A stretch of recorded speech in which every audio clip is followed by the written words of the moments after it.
The new Digimon reboot series is finally back after months of hiatus because of the ongoing pandemic situation of the world, but thankfully, things have become slightly better in Japan.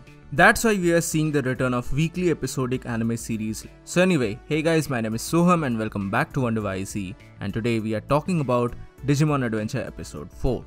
But just a quick note before beginning the video, I'm really sorry but I will not be adding any screenshots or clips from the episode for the purpose of this review. I already have an active copyright strike on the channel by Shueisha because of a Dr. Stone manga review video, so I don't want to risk a strike from Toei Animation as well. This strike is valid till the month of August, so till then, no screenshots or something like that. So let's get into the video. Now the very first thing that I noticed while watching the episode was the opening narration by Mrs. Masako Nozawa, and I realized that I was really missing this voice a lot. She's such a legend who is working even today at such a great age. This simply shows her testament and love for the craft. Either way, the episode properly begins after the opening narration and we start from where we left off in episode 3. Taichi is teleported into the digital world and he meets Agumon once again. The scene is really beautiful. There is no over-the-top music playing or something like that, but rather the scene is given proper pace and timing, showing us how much Taichi is in awe at the place he has just been teleported to. We get this really Jurassic Park-like vibe with all the wild Digimons in the neighborhood region. All of this is accompanied by a very somber yet soothing melody which is really awesome. I don't exactly know the name of this OST, so if anyone can tell me, that would be really great.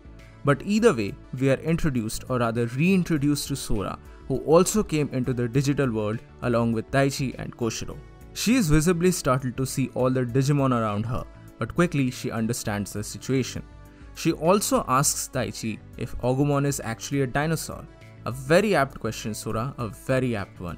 But overall from all of this, or at least from the very initial impressions, it looks like Sora will be a lot more mature and she will be like the mental stronghold of the group who is able to take vital decisions. So far good stuff. Also, I didn't really understand this part, but Taichi, Sora and Agumon find an old ruin-like place which had this huge stone with words carved on it. This thing really reminded me of the poneglyph from One Piece. I don't know or I don't exactly remember if we have seen this thing in Digimon before, but overall Taichi is able to read it because he is one of the chosen children, and the poneglyph looking thing directs them to a mountain-like place in the distance, and that would be the current destination and objective for our heroes. But while going there, the group encounters Biyomon, who jumps into the arms of Sora because it is being chased by a wild Snymon. In order to save it, they jump into the river below while Sora is holding on to the terrified Biyomon in her arms. That's the first half of this episode. From here, they decided that following the river would be the best course of action, as Sora has some emergency supplies via which they construct a makeshift raft.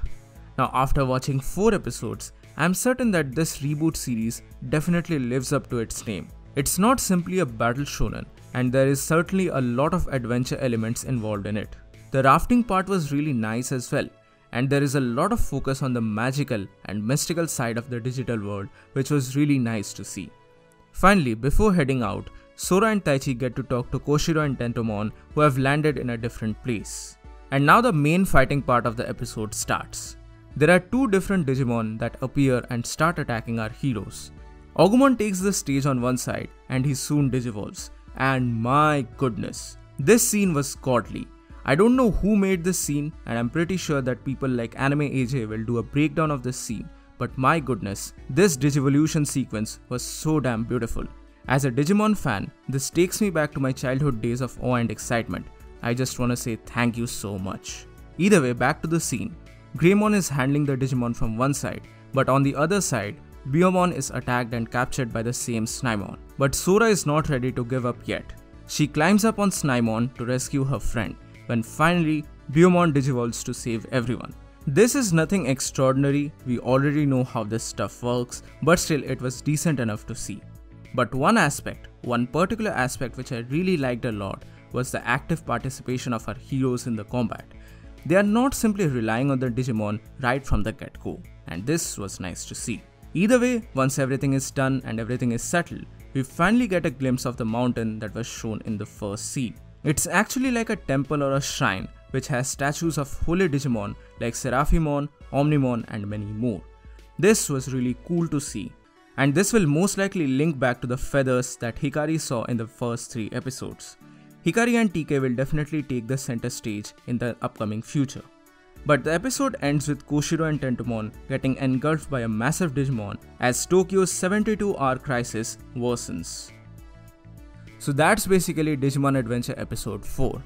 So what are your opinions? Did you guys enjoy this episode? Mention your thoughts in the comment section below. So that's it for today guys, thank you so much for watching. Give this video a thumbs up, share it with your friends and subscribe to the channel for more. This is WonderWyZ and I'll see you soon in the next video.